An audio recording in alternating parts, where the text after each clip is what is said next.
Welcome to Luca is a Billionaire, where the only thing I invest in is your answers. In this video, I will show how to make a sliding knot necklace.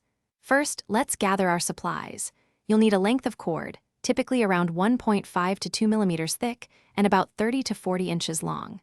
Also, grab your favorite beads, ensuring their holes are large enough for the cord to pass through easily. Don't forget a pair of sharp scissors and a ruler for precise measurements.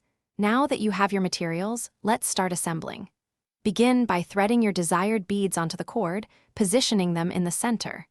Once your beads are in place, bring the two loose ends of the cord together, forming a large loop. This loop will be the main body of your necklace. Make sure it's comfortably sized to slip over your head, leaving enough cord on each side for the sliding knots.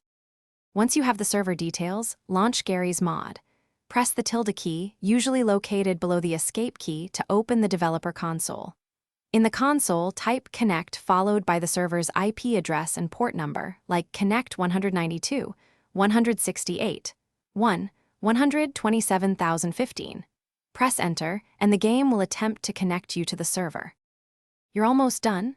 Now, repeat the exact same knotting process on the other side, using the remaining loose cord end. This creates your second sliding knot.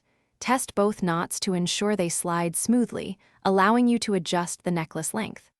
Once satisfied, trim any excess cord, leaving a small tail of about 1/8 of an inch after each knot.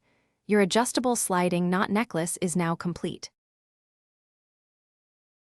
Thanks for watching and please subscribe. It's the best investment you'll ever make.